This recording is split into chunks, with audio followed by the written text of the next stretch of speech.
का एक बार फिर से आपके अपने YouTube channel A to Z fact to knowledge में। दोस्तों, जैसा कि आप सभी को पहले से पता, अगर नहीं पता तो बता दें।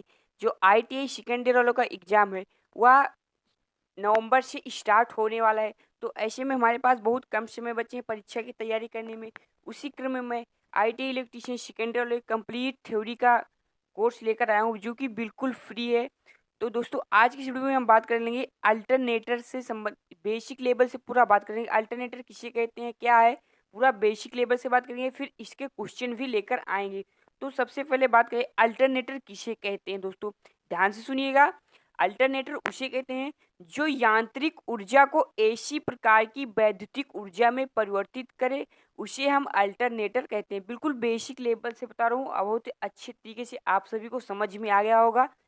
ऐसे भी कहते हैं, समान शब्दों में अगर हम कहें, प्रत्यावर्ती धारा उत्पन्न करने वाली मशीन को अल्टरनेटर कहते हैं।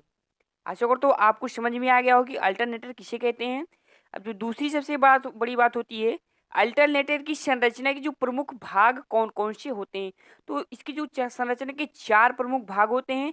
एक होता है बॉडी, और दूसरा होता है स्टेटर, तीसरा होता है रोटर, और चौथा होता है एक्साइटर। अब एक एक करके हम सभी को बहुत अच्छे तरीके से आपको समझाएंगे। बस आप पूरा वीडियो शुरू से लेकर अंत तक जरूर देखिएगा, और कुछ 8 10 12 क्वेश्चन भी इस वीडियो में कराएंगे। उसके बाद फिर क्वेश्चन लेकर आएंगे और अच्छे अच्छे। तो जो पहली बात आती है बॉडी। दोस्तों, बॉडी बहुत ही महत्वपूर्ण होती है, किसी भी अल्टरनेटर हुआ जनरेटर सबके लिए बहुत ही महत्वपूर्ण होती है। तो बॉडी जो होती है दोस्तों, मशीन के बाह्य भाग को, इसका जो मेन काम होता है मशीन के बाह्य भाग को सुरक्षा प्रदान करता है। इसे हम कई नाम से जानते हैं, जैसे योग के नाम से भी जानते हैं, योजक के नाम से भी जानते हैं। नोट कर लीजिएगा, योजक, योग, फ्रेम और बॉडी, तीन चार नाम से इसको हम जानते हैं। और जब बॉडी का दो बहुत मुख्य भाग होते हैं। एक मुख्य भाग यह होता है का मशीन के सभी भागों को सुरक्षित रखता है। नोट कर लीजिएगा, मशीन के सभी भागों को सुरक्षित रखता है। और दूसरा जो प्रमुख कार्य होता है, चुंबकीय बल रेखाओं को पथ प्रदान करता है। क्योंकि जो आर्मेचर जो होता है उसमें जो चुंबकीय फ्लक्स जनरेट होता है, वह बॉडी की सहायता से वो अंदर में रह जाता है, ना कि वो बाहर चला जाता है। तो इसलिए वो चुंबकीय बल रेखाओं को पथ प्रदान करने का भी काम करता है बॉडी का। बॉडी के दो मुख्य कार्य हो गए। अब बात करें हम स्टेटर की, उससे पहले आप सभी को बता दो दोस्तों, अल्टरनेटर जो सिद्धांत होता है ये फैराडे के विद्युत चुंबकीय प्रेरण सिद्धांत पे आधारित होता है। नोट कर लीजिएगा, फैराडे के विद्युत चुंबकीय प्रेरण पर यह कार्य करता है। और उसकी संरचना लगभग डीसी जनित्र के समान ही होती है। और इसमें जो मेन एक अंतर होता है, ये ध्यान से सुनिएगा, डीसी जनित्र से जो प्राप्त विद्युत धारा होती है वो कम्यूटेटर की सहायता से हम लेते थे, लेकिन यहाँ अल्टरनेटर की जब बात करें तो यहाँ जो प्राप्त आउटपुट धारा होगी वो स्लिप रिंग के माध्यम से ली जाएगी। नोट कर लीजिएगा, ये बहुत ही इंपॉर्टेंट टॉपिक है, यहाँ से क्वेश्चन एग्जाम में बनते हैं। अब बात करें दूसरे स्टेटर के बारे में। तो स्टेटर जो होता है, इसमें मुख्यतः आर्मेचर कोरें होती हैं। आर्मेचर कोर की आंतरिक परिधि पर सलाट कटी होती हैं, जिनमें आर्मेचर कॉइल स्थापित की जाती हैं। स्टेटर का यही मुख्य कार्य होता है। अब फिर बात करें अगले रोटर की। रोटर बहुत ही इंपॉर्टेंट होता है, यहाँ से क्वेश्चन पक्का आपको एक या दो क्वेश्चन जरूर देखने को मिलेंगे एग्जाम में। तो रोटर की बात करें तो रोटर विद्युत चुंबकीय प्रणाली का एक गतिमान घटक इसको कहा जाता है, रोटर को। अब बात करें रोटर कितने प्रकार के होते हैं, तो रोटर दो प्रकार के होते हैं। नोट कर लीजिएगा, रोटर दो प्रकार के होता है। एक होता है सैलिएंट पोल रोटर और एक होता है बेलनाकार रोटर। अब बात करें सैलिएंट पोल रोटर की, तो यह रोटर निम्न तथा मध्यम घूर्णन गति वाले अल्टरनेटर्स में प्रयोग किया जाता है। नोट कर लीजिएगा, सैलिएंट पोल रोटर निम्न तथा मध्यम घूर्णन गति वाले अल्टरनेटर्स में प्रयोग किया जाता है।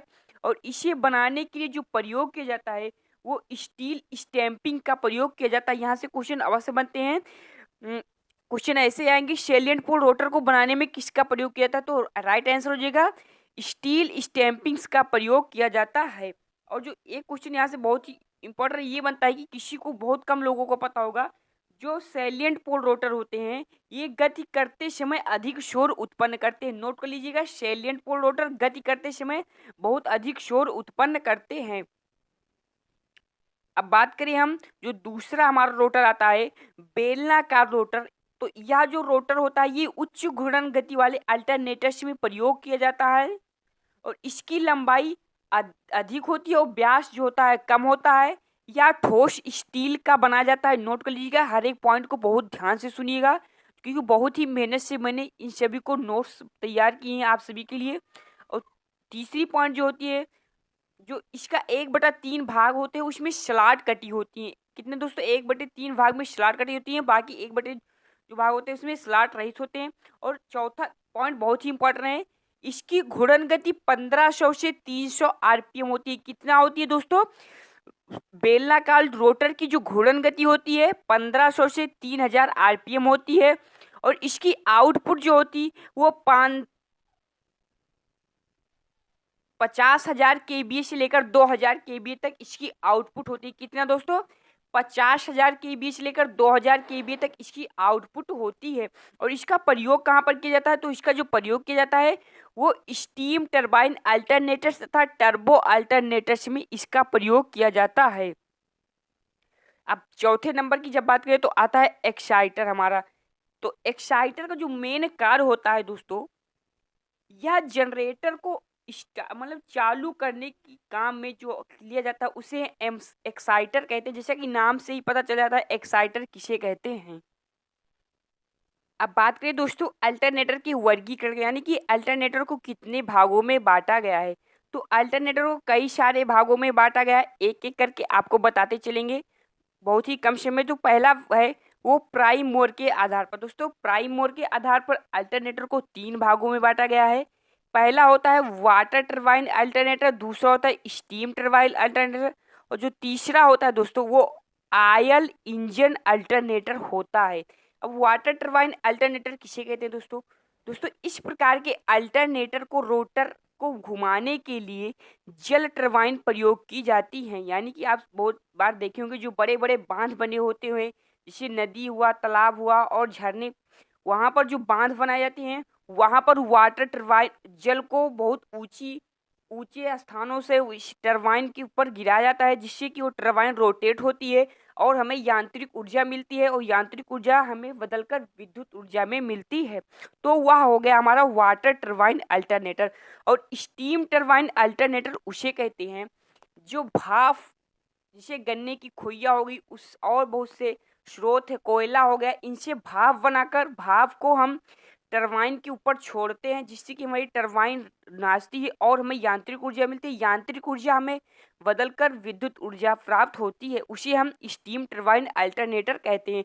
और जो चौथा हो गया, तीसरा हमारा है आयल इंजन अल्टरनेटर। दोस्तों आप सभी लोग अपने घर के आसपास में देखते होंगे कि शादी ब्याह किसी कार्यक्रम में जो जनरेटर प्रयोग किए जाते हैं, आए हुए आयल इंजन के आयल अल्टरनेटर की श्रेणी में ही आते हैं।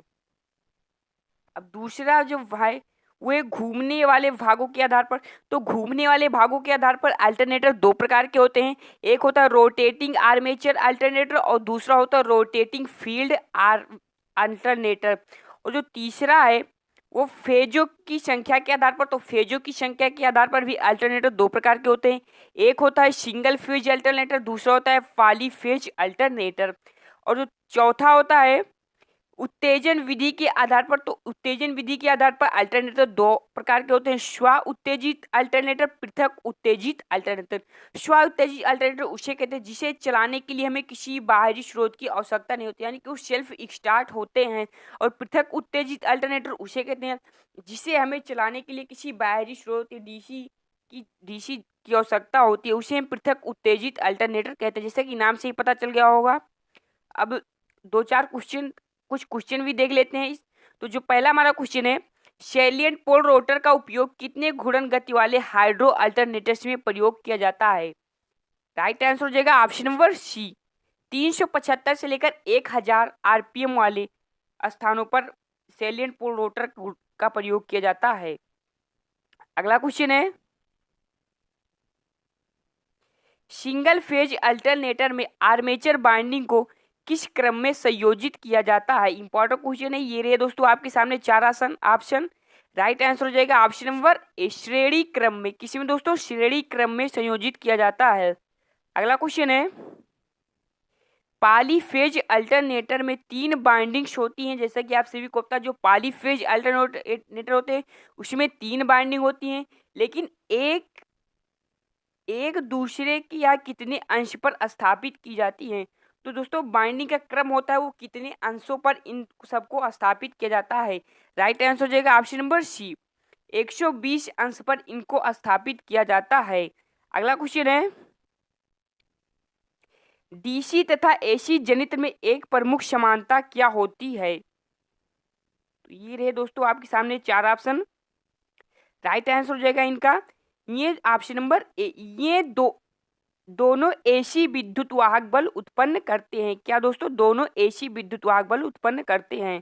अगला क्वेश्चन है, जब कोई कुंडली चुंबकीय फ्लक्स का समकोण पर छेदन करती है तो उसमें उत्पन्न होने वाला विद्युत वाहक बल होगा, यानी कि वह विद्युत वाहक बल किस स्वभाव का होगा?